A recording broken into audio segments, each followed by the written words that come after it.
Okay, so what's new in Fireware 11.11?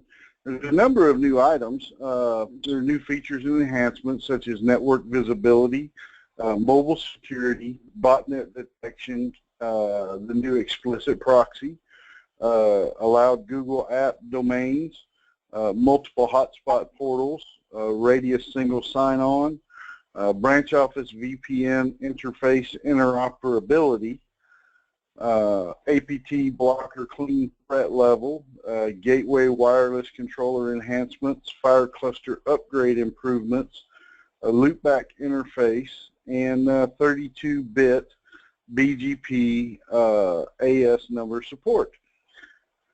Now we'll start off with network visibility. Network visibility is something that we've had a lot of requests for. And essentially, it enables us to go out and do a network scan. We've integrated with an application called Nmap, and it allows us to go out and do a complete network scan, depending on on an interface by interface basis. So we can actually go out and scan Class C and Class B subnet across the different interfaces on the Firebox. Some of the information that we pull up and are able to access is information such as the IP addresses, device names, MAC addresses, operating system and services, open network ports, mobile security devices with compliance status. We also have a device expiration from the network map. This is when devices go away and you can't see them anymore. So previously detected devices are expired or removed from the map when a manual or scheduled scan does not discover the device, or after 7 days if no manual or scheduled scans performed. Mobile devices are considered offline if no traffic is seen for more than 2 hours. So I'm going to go in here, just a couple of things to know about this. You can only access this feature from the web GUI. So with that being said, I'm going to switch over to the web GUI and we'll take a look here.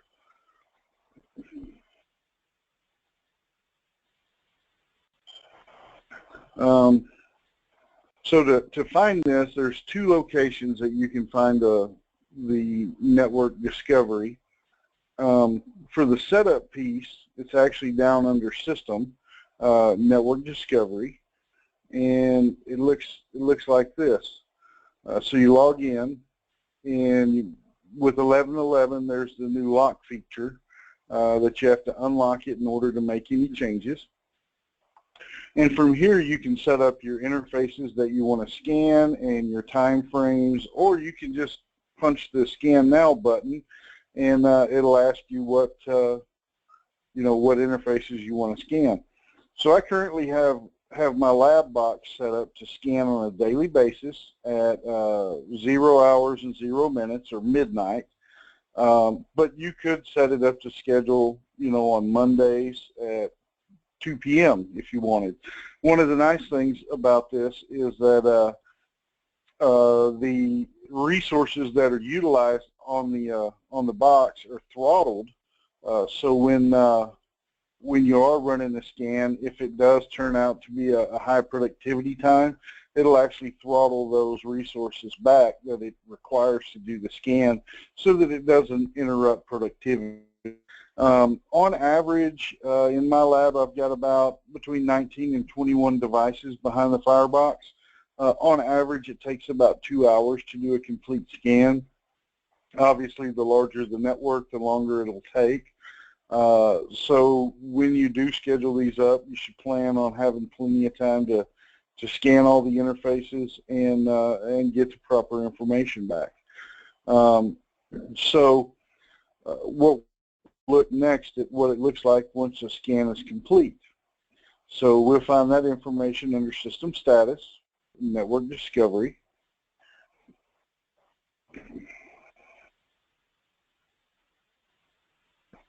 And so when your scan's complete, it looks something similar to this.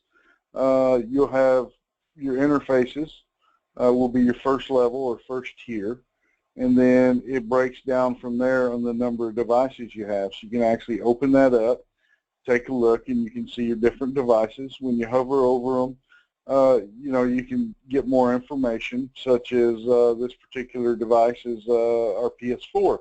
We've got the IP address, the MAC address. It's unable to assess the operating system because it's kind of a one-off type operating system, and it's discovered by DHCP detection.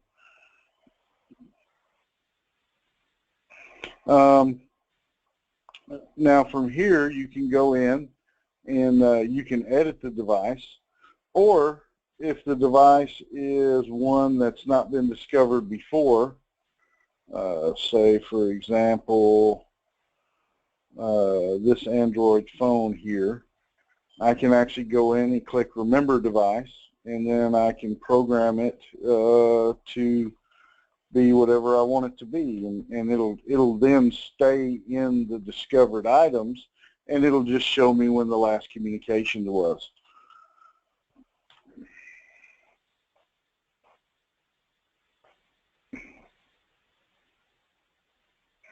Okay, so there's also a device list here, and this will actually pull up all the devices that you have that are saved or have recently been discovered, and you can go in and look at different information about these devices. So we'll take a look at my domain controller. It shows that it's the device name, which is WGTISC_DC. It shows the IP address that's configured and the operating system type. It also shows the last time that it was seen, and that it's an approved device because I've told the box to, or the Firebox to remember this device. So when I click on this, it brings up more information where it actually shows the host name, IP address, all that same information again. I can create groups, so I could actually create something like a server group or something like that, and then I could group all my different elements that I find within my network. And it also will show all the scan ports. It's amazing how many ports Microsoft opens up just for a default server. And I do wonder sometimes if all these open ports are necessary. But that's another conversation. So this is essentially what you get when you see these, when you see the network discovery piece. Now, currently, network discovery does not function in WatchGuard System Manager, nor does it populate any information over to Dimension.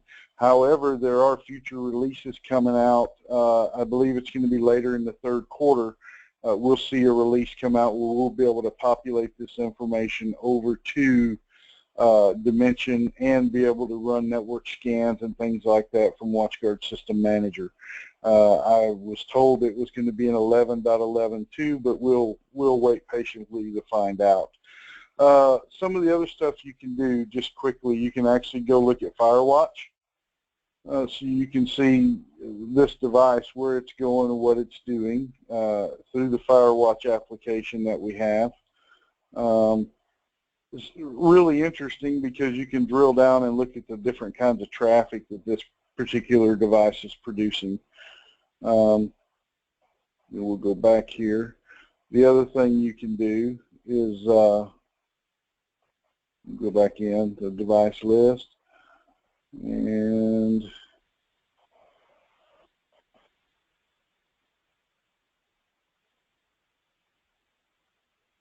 you can go into traffic monitor as well. You can actually see all the logs that are being produced by this particular device.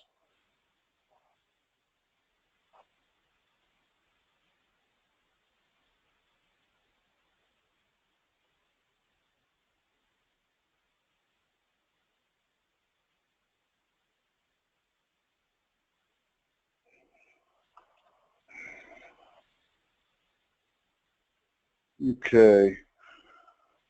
All right, so let's move back over here to our PowerPoint, and we'll move on to the next piece.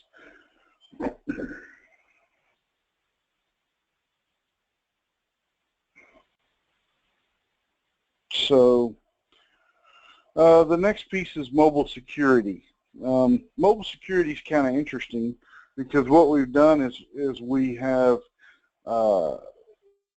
created a portion of our a firebox that can actually decide whether or not a network element is secure enough to access the firebox and therefore the wireless network.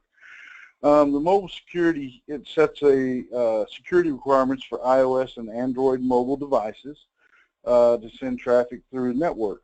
It requires an additional license for the number of users with expiration date. So it's a per user license that's additional to the cost of the subscription programs that we have. On the firebox, you set up the device compliance requirements such as approved OS versions, no rooted or jailbroken devices, no malware, riskware, adware, and that's on Android only. To be compliant, mobile users must run the Fire Client app first, and the compliance status appears in the mobile security dashboard. Firebox denies traffic from mobile devices that are not compliant. We'll take a look at this. This is workable in WSM, and we can go in and set this up in WSM. So I will I'll go ahead and take a quick look at that and show you how it works. Okay, so in WSM, you can actually go here to mobile security. Let's see here, mobile security, which is under the setup, and it's as simple as enabling mobile security. You can tell it which interface you're going to run mobile security on. For example, in the case of my network, I would run mobile security on my wireless interface and take everything else out. And then you can also add bypass sites, fully qualified domain names. For example, store.google.com, which would allow the particular mobile device to go to google.com to the store to download the application. There. You could also do something like store.apple.com. I don't know the exact fully qualified domain name, but that's essentially how you would bypass the blocks on that. For the device compliance, there's a checkbox here that says set that to unknown until a compliance check has been completed. And then we go down here and we can drop down and we can look at Android devices or iOS devices and set this up appropriately. So for example, device compliance, you can go all the way back to 4.1. So we would add 4.1 and then 5.*, 6.*, and on the iOS devices we'd do 8.*, 9.*, so that it would cover any of those releases in there with the wildcard character, which is a star. Just a little hint, just a little hack that we found. If you go in here and remove all of these, and you don't want any Android devices on your network at all, you could always go in and put in 99. Or something to that effect, and it won't allow anything that doesn't show release 99 or better to connect. Just a little hack. It makes things kind of interesting. So we'll go ahead and add this back in here so somebody can connect to this network. You can also go in, you have checkbox for do not allow rooted devices, do not allow devices with USB debugging enabled, do not allow devices with installation of applications from unknown sources. You can also check to allow devices or disallow devices with malware, adware, riskware installed. The scan that occurs on the device from the Fire Client app is actually from Kaspersky. So Kaspersky does the malware, scanware, or adware scan, checks out the phone, and then comes back and tells us whether or not there's anything on there. You can also set protection settings for Android devices and iOS devices. There's not a lot of options for iOS. Everyone seems to have the opinion that it's safer. But for Android, you can monitor new application installation and you can monitor new file installation. And then there's also a place to put an intro message or an authorization agreement that will populate once the mobile device connects to the Firebox. It'll populate the Fire Client, and then it'll require the end user to agree with this message. So this is pretty much how you set up mobile security, and it's pretty simple, really. Once you get it set up, and it does work very well. I actually set it up on my home network and forgot to let everyone know. And when my wife and kids came in, tried to connect to the home network, we'll just say things got ugly. They weren't real happy that they couldn't connect because they didn't have Fire Client. Took me a few minutes to figure that one out, but we got it straightened out eventually. So let's go back over here to take a look at the PowerPoint again, and we'll just move on down the road a little bit. We're getting a little short on time, but we'll move along. In the web GUI, once you have a device that's connected and is compliant, the phone will actually show the compliant state with the green check mark. And there's also a recheck button, and in the web GUI it'll show whether or not that device passed or failed its compliance check.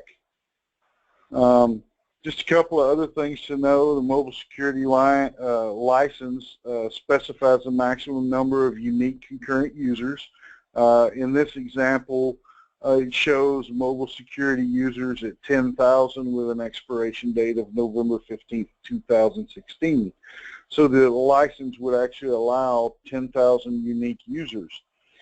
Something interesting to know about this as well is this is on a per user basis. So if you have a single user that logs in with multiple devices, as long as they use the same username, they can log in with multiple devices. So it's not a per device count, but merely a per user count. As it says, from more than one mobile device simultaneously. Mobile security is supported for Firebox models only, so it is not supported on the XTM models. So we cannot, even though we can upgrade the XTM 2526 and those models to 11.11, we cannot run mobile security on those. There's not enough resources built into the box itself.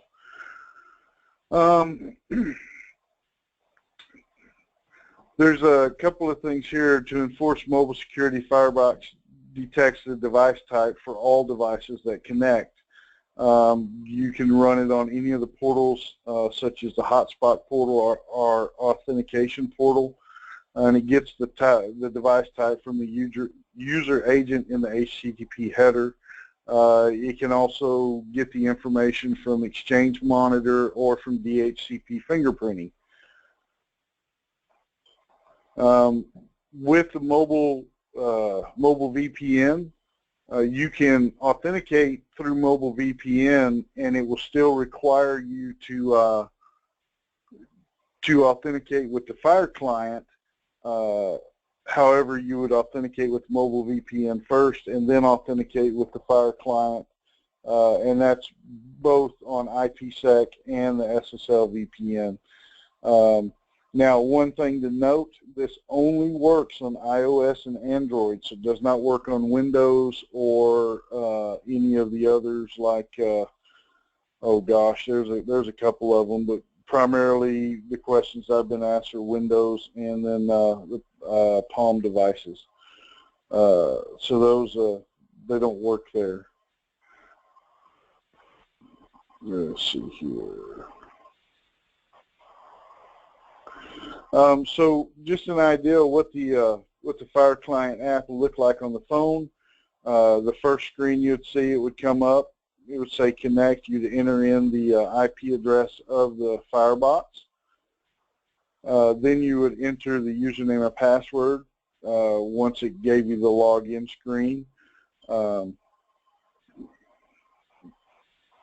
Then it will come back after it does a scan, and it'll tell you whether or not you're compliant.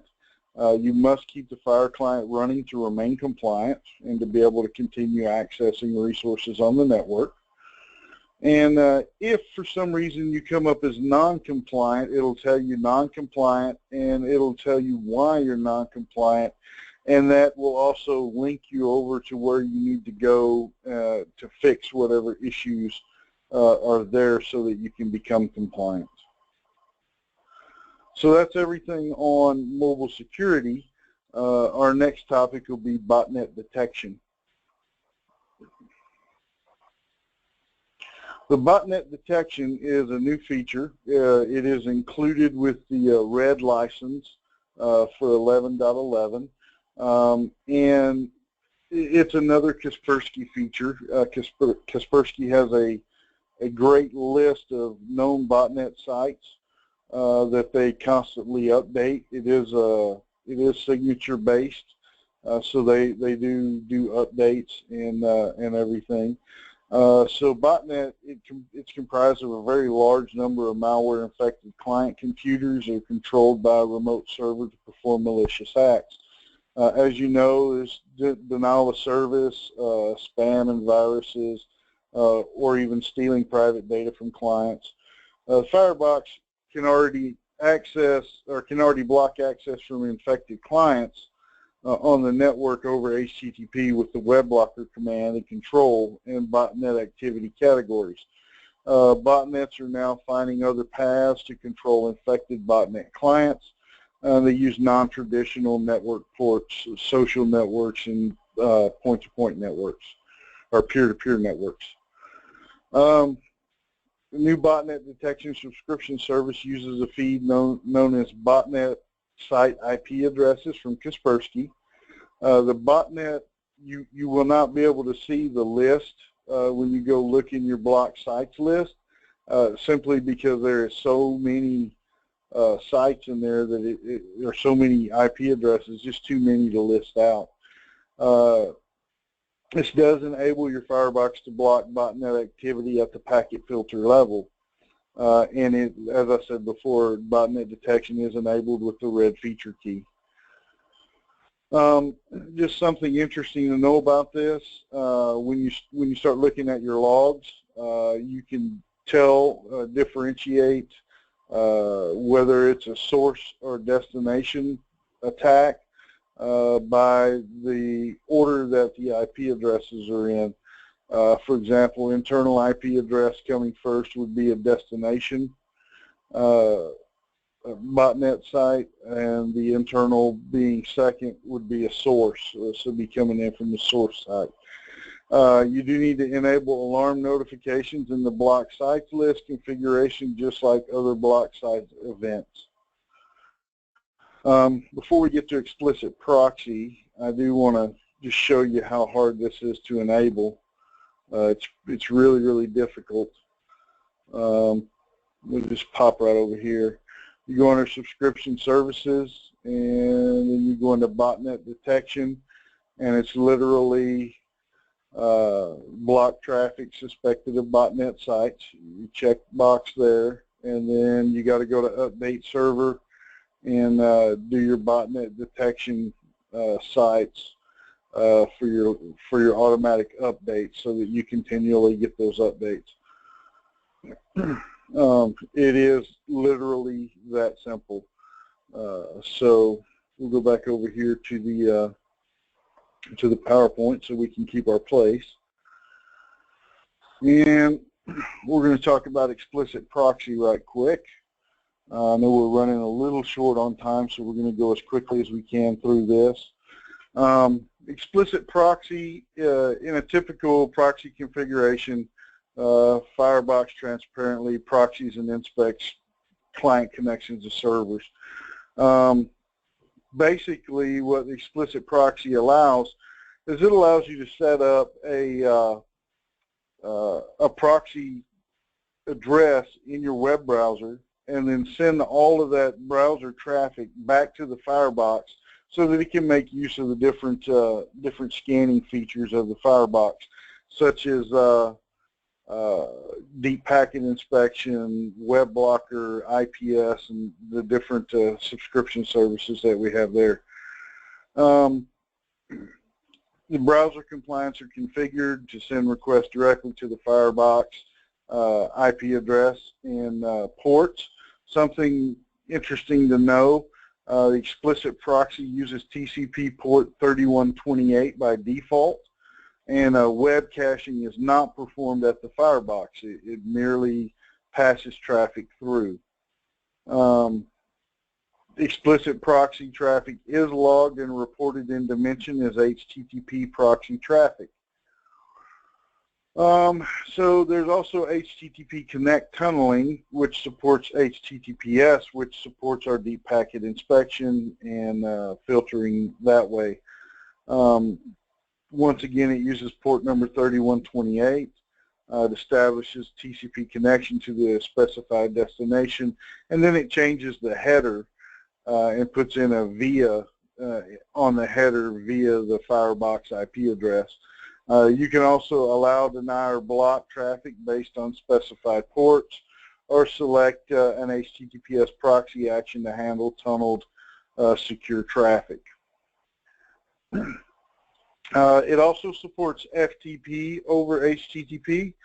I don't see a lot of use going on here, though occasionally the request is made. So we'll just kind of bypass this one, and if you have any questions, feel free to send them in, and I'll be glad to answer those questions. In order to add add and configure explicit proxy, it's pretty simple. Just merely go in. Tom, are you hopping in here?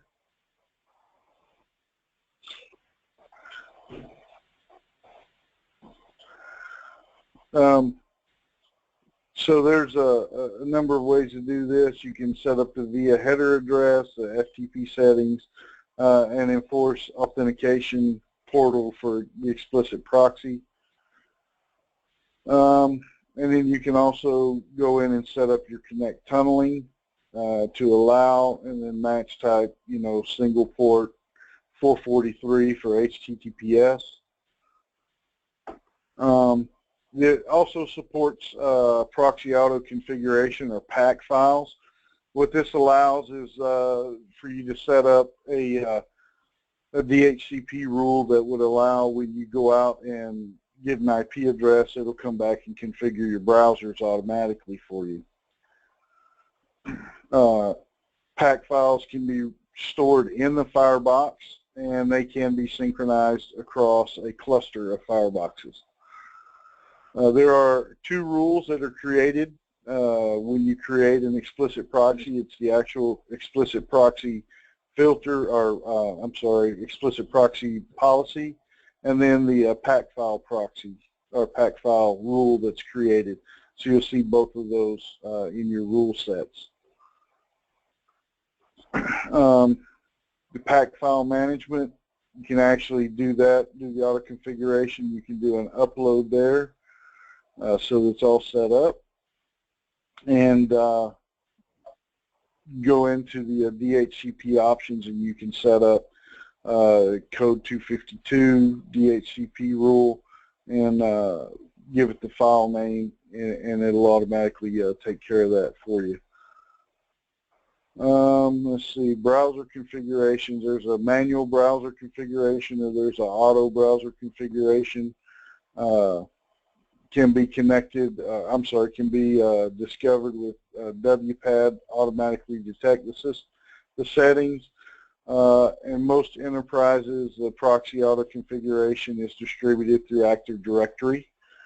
You can also provide manual configuration of an explicit proxy with the external IP address and then the port number. Okay, so another feature that they put into 11.11 is allowed Google Apps domains. This is interesting and useful in that it can block people from checking their Gmail account. However, if a specific customer is hosting their email at the Gmail servers, you can allow that particular domain name to be checked at Google Mail, but not the @gmail.com accounts. It's a simple setup. You go in there in the content inspection on HTTPS and then tell it to restrict Google Apps to allow domains, enter the domain name, and you're good to go. It does not block items that do not require authentication, such as Google search or YouTube. Radius SSO. We are supporting the Radius SSO for single sign-in on the Radius servers. Setup is similar to Active Directory single sign-on. We can get into this in more detail if anyone would like to, but we simply don't have time to cover all this information on this webinar. You can create multiple hotspots. Before, you could create a single hotspot and apply it to a single host port. However, now you can create multiple hotspots. You can assign them to VLANs, bridges, link aggregation, or wireless networks. Each hotspot can have a different authentication type. You can connect with or without credentials. You can even require users to authenticate with generated credentials or Radius. There is external guest authentication, but that is still only on one external guest hotspot, and you can now enable that for multiple interfaces. Hotspot configuration, if you go into the Hotspots tab, you see the Add button, and you can add and create multiple hotspots, and then go in and assign those to the interfaces that you want them to be assigned to. Another new feature that we've just recently put into 11.11 is branch office VPN interoperability. We had the ability to do this to a certain degree previously. However, we are now supporting GRE, and GRE will allow us to connect to both Cisco and Fortinet. It does allow for static and dynamic routing through the branch office VPN virtual interfaces. Let's see, for dynamic routing to third-party VPN point, the configuration is a little bit different. It allows us to connect, as I said before, to Cisco and Fortinet. However, it does not support connections to SonicWall, Palo Alto, Amazon, AWS, or Microsoft Azure. However, Amazon and Microsoft Azure are coming in a future release. If I'm not mistaken, it should be somewhere around 11.11.2. There's a few other enhancements. These are just real quick. APT blocker now has a new clean threat level.